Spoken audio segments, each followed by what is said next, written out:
Olá, muito bom dia. Está começando ao vivo o Boletim Câmara desta terça-feira, dia 17 de setembro de 2024. Confira agora o que vai ser destaque nessa edição. São Paulo tem cerca de 480 vagas para caminhoneiro disponíveis no PAT. Estudo aponta que a poluição do ar também pode afetar o cérebro. Justiça Eleitoral encerra o julgamento de pedidos de registro de candidatura para os cargos de prefeito, vice-prefeito e vereador. Bananal segue com foco de incêndio. Amazônia, desmatamento em agosto foi o menor em 6 anos. E ainda falamos sobre os itens que estão na ordem do dia da sessão ordinária que acontece hoje na Câmara Municipal. Essas e mais notícias no Boletim Câmara que começa agora.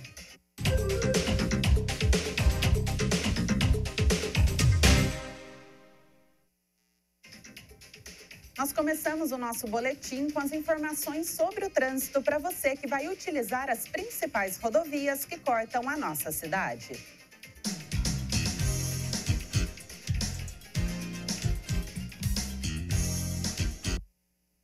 Floriano Rodrigues Pinheiro, sentido Serra da Mantiqueira, tem pouco movimento na manhã dessa terça-feira. A região do túnel está com bastante nevoeiro, reduzindo a visibilidade do motorista. Então, atenção principalmente no trecho de serra.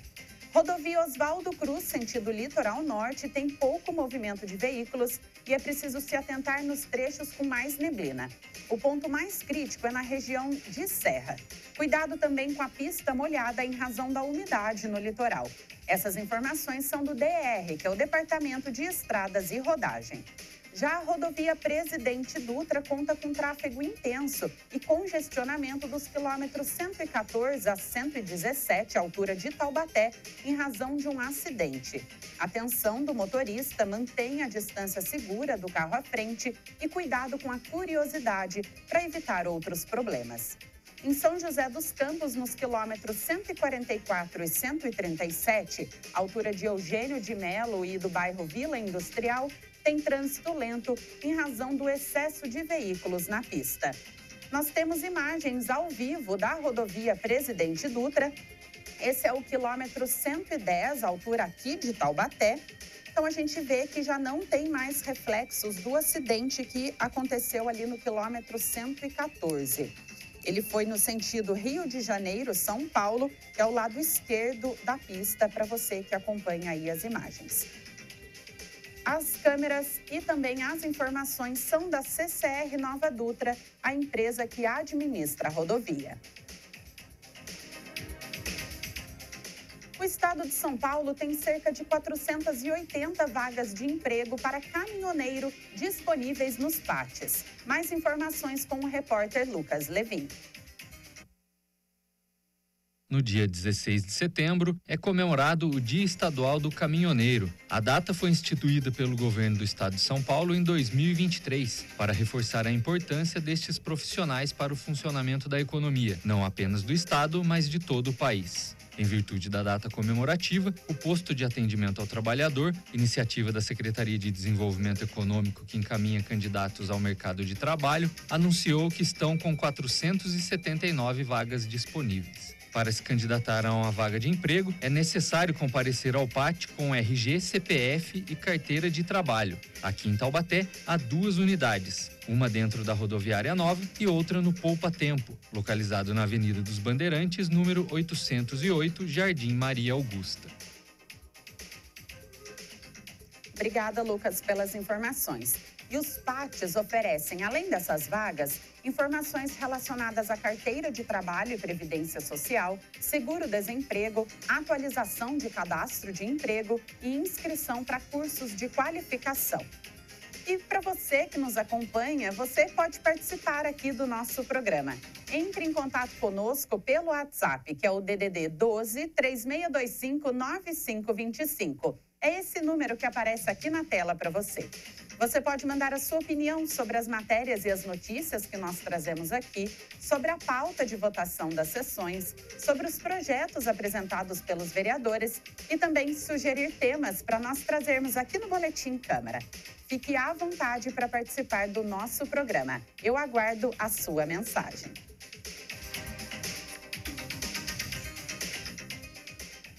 Um novo estudo aponta que a poluição atmosférica não prejudica apenas os nossos pulmões.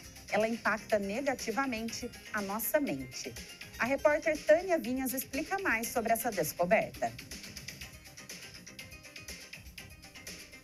Esse ar seco, poluído, cheio de toxinas e fuligem faz um mal danado para o nosso sistema respiratório. Isso vocês já sabiam. Mas vocês sabiam que o ar sujo pode mudar a nossa forma de pensar? Pois é. Um estudo publicado na revista Proceedings for the National Academy of Sciences mostra que a exposição de longo prazo a material particulado, dióxido de enxofre e dióxido de nitrogênio levou a declínios cognitivos nos participantes à medida que envelheciam.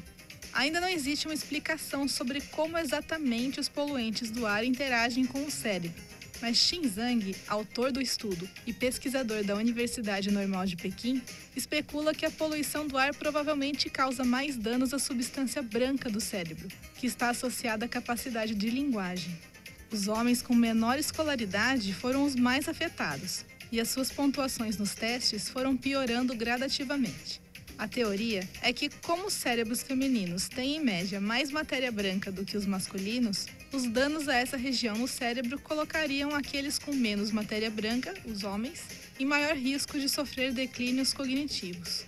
Além dos pulmões e do cérebro, estudos também associaram a poluição do ar à saúde ruim do coração e ao diabetes. Isso porque todo o sangue que sai dos pulmões passa pelo coração, onde é bombeado para o resto do corpo. Outra pesquisa da Universidade do Sul da Califórnia indica que, mesmo nos casos em que níveis de poluição são considerados seguros, há alterações significativas na conectividade funcional do cérebro, influenciando o desenvolvimento cognitivo e emocional de adolescentes. Um terceiro estudo, publicado no Neurology Journals, associa a poluição ao risco de desenvolvimento de problemas cognitivos leves e até demência. Cientistas acreditam que provavelmente isso aciona o sistema imunológico, causando inflamações. Com o tempo, o excesso de partículas tóxicas pode causar muita inflamação, o que pode acelerar o envelhecimento do cérebro. É mais uma coisa para a gente se preocupar. Volto com vocês aí no estúdio. Obrigada, Tânia. Em um relatório publicado esse ano, a Organização Mundial da Saúde mostrou que 9 em cada 10 pessoas no mundo respiram um ar ruim no mundo. A chegada de uma frente fria nesse domingo fez com que São Paulo saísse do topo do ranking de cidades mais poluídas do mundo. Mas ainda precisamos melhorar. E agora nós seguimos com as manchetes dos principais jornais da nossa região e do Brasil. Jornal Vale destaca: Taubaté realiza a Semana da Empregabilidade. A feira contará com um balcão de empregos em parceria com empresas e agências da região, trazendo oportunidades para vagas de estágio, CLT e primeiro emprego, entre outras vagas. O G1 traz como manchete: casa é tomada por milhares de abelhas e morador precisa deixar imóvel por 2 dias em Taubaté. Caso aconteceu neste final de semana em uma casa no bairro Novo Horizonte. Especialistas acreditam que as queimadas podem ter impactado a migração das abelhas e ocasionado a situação. No cenário nacional, o portal UOL destaca: Brasil compra lixo de outros países e deixa de reciclar o que produz. A explicação para essa distorção está no bolso. Continua sendo mais barato comprar resíduos de fora em vez de reciclar os nossos próprios. E por fim, o destaque do portal CNN Brasil. Prejuízos de municípios com queimadas aumentam 33 vezes em 2024. 749 municípios declararam emergência por incêndios, com 11,2 milhões de pessoas afetadas.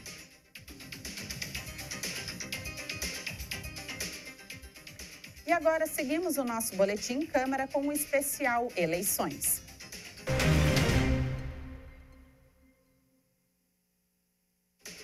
A nossa estagiária Isabela Vieira fala sobre o calendário eleitoral, porque ontem foi o último dia para julgamento de todos os pedidos de registros de candidaturas. Faltando 19 dias para as eleições municipais, a Justiça Eleitoral encerrou o julgamento dos pedidos de registro de candidatura para os cargos de prefeito, vice-prefeito e vereador nesta segunda-feira, dia 16. O prazo foi definido no calendário oficial para este ano. Em Taubaté, há 6 candidaturas registradas para o cargo de prefeita ou prefeito, com seus respectivos candidatos a vice. Além disso, a lista de candidatos a vereadora ou vereador soma 300 nomes. Em consulta ao site do tribunal na segunda-feira, dia 16, 4 registros já estavam como inaptos, sendo 2 candidaturas do MDB, uma do Solidariedade e uma da Federação Brasil da Esperança, que inclui os partidos PT, PCdoB e PV. A relação completa das candidaturas pode ser consultada no site do Tribunal Superior Eleitoral, Divulgação das Candidaturas e Contas Eleitorais. O endereço é divulgacandicontas.tse.jus.br. O primeiro turno acontece no dia 6 de outubro e o eleitor vai votar no candidato a prefeito ou prefeita, usando 2 dígitos, e no candidato a vereador ou vereadora, que é um número de 5 dígitos. Obrigada, Isabela. E no domingo, dia 15, terminou o prazo para divulgação da prestação parcial de contas da campanha das candidatas, dos candidatos e também dos partidos políticos. Todas as pessoas que disputam as eleições precisam indicar os nomes, CPFs e CNPJs dos doadores e também os valores doados. Esses dados são públicos e podem ser consultados nesse mesmo site que a Isabela citou. É o divulgacandicontas.tse.jus.br.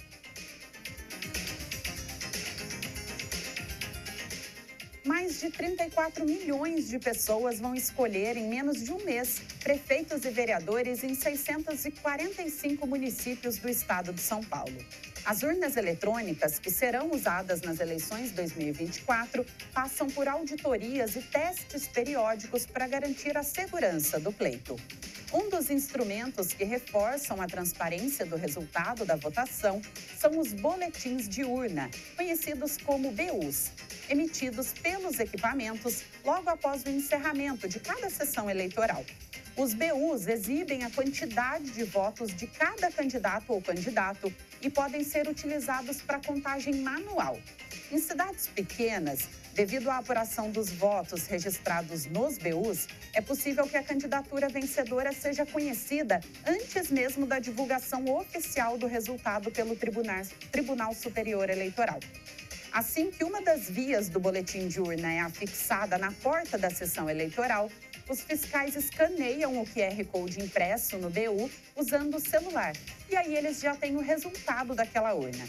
Como eles se comunicam para fazer essa apuração, há cidades em que às 5 horas e 10 minutos já se sabe quem é o vencedor. Quando o resultado é divulgado, bate exatamente com aquilo que os próprios candidatos ou os fiscais constataram horas atrás. Além do total de votos por candidato, os BUs também exibem a quantidade de votos por partido, os votos brancos e nulos, os dados de comparecimento do eleitorado, a identificação da sessão e da zona eleitoral, a hora de encerramento da eleição e o código interno da urna eletrônica, entre outras informações. A urna emite 5 vias obrigatórias do boletim ao fim da votação, que são enviadas para a junta eleitoral e distribuídas entre os fiscais. Uma das cópias também é afixada no local de votação. As entidades fiscalizadoras podem solicitar outras vias para análise no momento do encerramento. O QR Code da versão impressa do BU pode ser lido com um celular por meio do Boletim na Mão, que é um aplicativo oficial da Justiça Eleitoral, disponíveis nas lojas do Google Play e também do App Store. Posteriormente, os dados do boletim de urna podem ser confrontados com aqueles divulgados na página Resultados do TSE ao fim do pleito. As informações são da Justiça Eleitoral.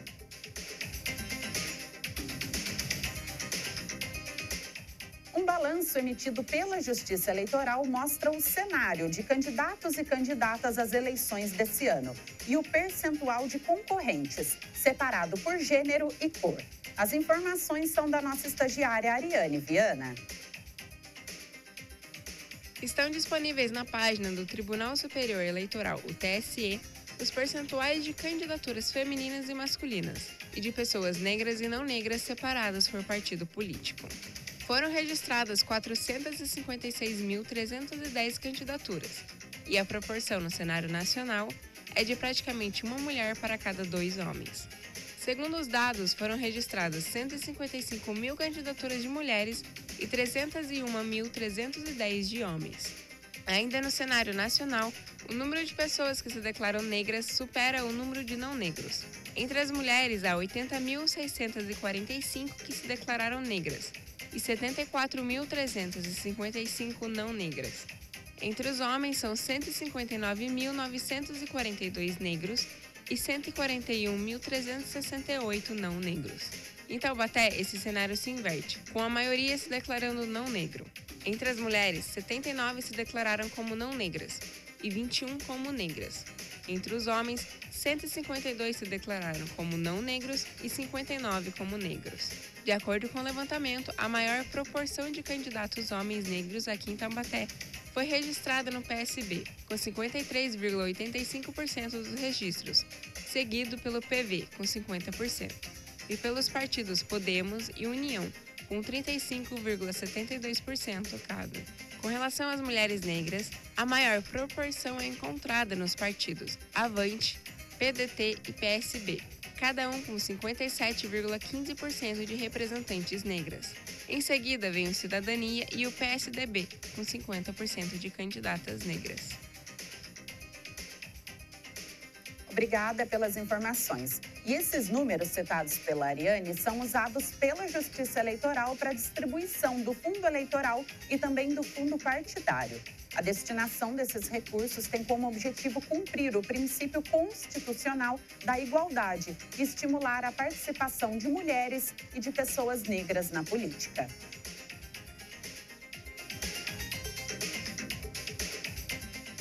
E ainda falando de eleições, a Unital promove hoje, a partir das 5 horas da tarde, uma sabatina com os 6 candidatos a prefeito de Taubaté.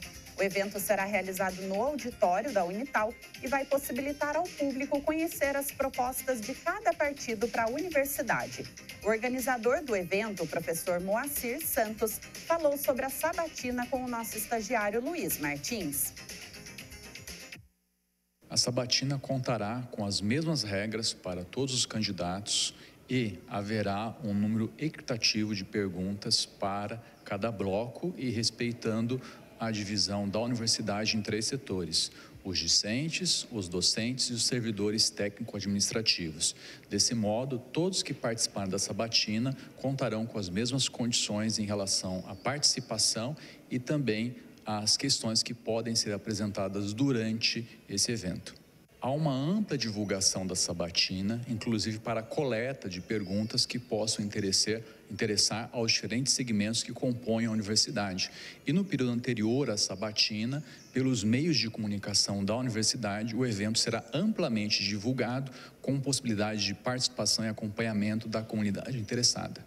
Nesse momento de campanha, há diversas sabatinas e debates. No caso da sabatina promovida pela Universidade de Taubaté, os temas serão relacionados à universidade, que tem um grande corpo docente, muitos alunos e servidores e está presente há 50 anos no município de Taubaté, formando profissionais. Então, aquilo que impacta a universidade, em boa medida, interessa aos munícipes, aos cidadãos de Taubaté. Nós convidamos a comunidade, os cidadãos de Taubaté, para que participem. A universidade faz parte do município e tem contribuído de maneira fundamental para a formação dos cidadãos e para a existência de serviços relacionados às formações que a universidade possibilita. Então, seria uma grande satisfação que quem passou pela universidade ou está na universidade, familiares, amigos, vizinhos, possam acompanhar essa sabatina, que será mais um momento de reflexão sobre esse processo eleitoral. Nós agradecemos ao professor Moacir pela disponibilidade em conversar conosco. O evento será transmitido ao vivo pelas redes sociais da universidade e a TV Câmara vai reprisar o programa ao longo da programação.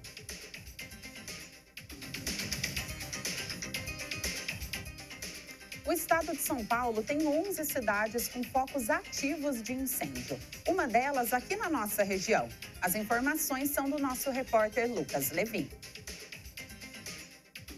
O combate ao incêndio que atinge áreas de mata em Bananal está no 5º dia. Segundo a Defesa Civil Estadual, o trabalho conta com uma atuação de brigadistas por terra e apoio aéreo de 3 helicópteros. O incêndio é o único ainda ativo na região do Vale do Paraíba. As chamas começaram na última quarta-feira, dia 11 de setembro, em uma área de mata na Serra da Bocaina, próxima à rodovia Sebastião Diniz de Moraes. O fogo, segundo a Defesa Civil, atinge uma área de vegetação natural e de preservação permanente. Até o momento, não foi informada a dimensão da área devastada.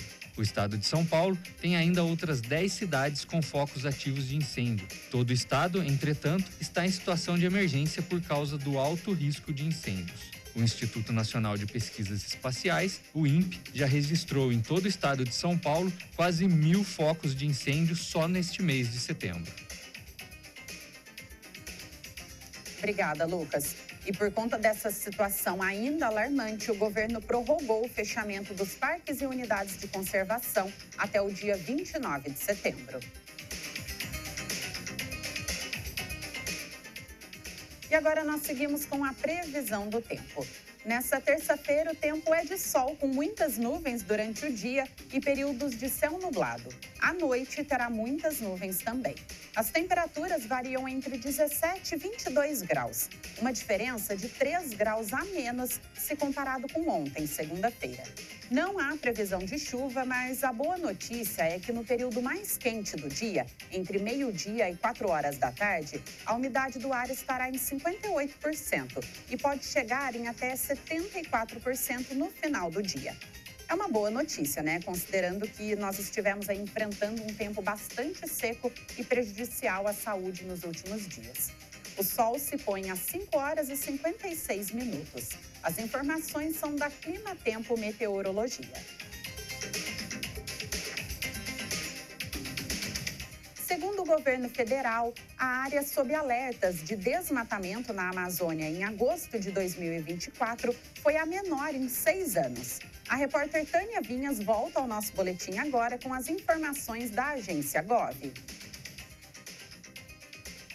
Segundo dados do Sistema de Monitoramento DTB do Instituto Nacional de Pesquisas Espaciais, o INPE, a queda nos alertas de desmatamento da Amazônia foi de 10,6% em relação a agosto de 2023 e de 69,7% em relação ao mesmo mês de 2022. Em agosto de 23, o sistema registrou 563,9 km² sob alertas de desmatamento. Já em 2024, no mesmo período, foram 503,5, redução de quase 60 km². É o menor índice para o mês desde 2018 e o segundo ano consecutivo com redução significativa. Na comparação de janeiro a agosto de 2023 para o mesmo período de 2024, houve queda de 24%. O DETER é um indicativo de tendência da taxa de desmatamento, medida sempre de agosto a julho por outro sistema do INPE, o PRODES. Esse sistema usa imagens de satélite mais precisas, que emite alertas diários para apoiar a fiscalização em campo. Já no Cerrado, houve queda de 12% em agosto, na comparação com o mesmo mês de 2023. E no recorte de janeiro a agosto, a queda em 2024 é de 16% em relação a 2023. A região da Amazônia possui 70 municípios considerados prioritários para o combate ao desmatamento.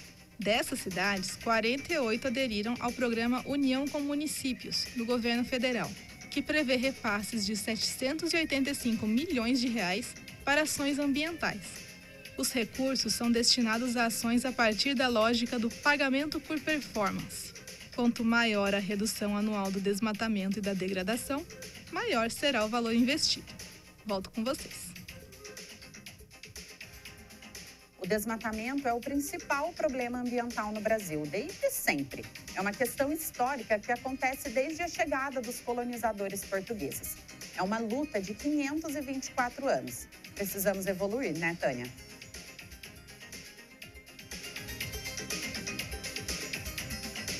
E a Caixa Econômica Federal começa a pagar hoje a parcela de setembro do novo Bolsa Família para os beneficiários com número de inscrição social, o NIS, de final 1. O valor mínimo corresponde a R$ 600. Além do benefício, há o pagamento de 3 adicionais. O benefício variável familiar Nutris, que paga 6 parcelas de R$ 50 a mães de bebês de até 6 meses de idade para garantir a alimentação da criança. O Bolsa Família também paga um acréscimo de R$ 50 a famílias com gestantes e filhos de 7 a 18 anos e o último de R$ 150 a famílias com crianças de até 6 anos. Cerca de 2,6 milhões de famílias estão na regra de proteção em setembro. Em vigor desde setembro do ano passado, essa regra permite que famílias cujos membros consigam emprego e melhorem a renda recebam 50% do benefício a que teriam direito por até 2 anos, desde que cada integrante receba o equivalente a até meio salário mínimo. Nesse mês, não haverá o pagamento do auxílio gás, que beneficia famílias inscritas no CadÚnico. Como esse benefício só é concedido a cada 2 meses, o pagamento voltará em outubro. E antes de nós encerrarmos aqui, eu quero lembrar você que hoje tem Boa Tarde Taubaté a partir da 1h30 da tarde com o meu colega Josivaldo Oliveira. É um pouquinho antes da sessão ordinária começar. E o Boletim Câmara de hoje termina por aqui. Eu agradeço a sua companhia. Essa foi a edição ao vivo dessa terça-feira, dia 17 de setembro. Eu retorno amanhã com mais notícias para você aqui na TV Câmara Taubaté. Tenham todos um ótimo dia e até mais.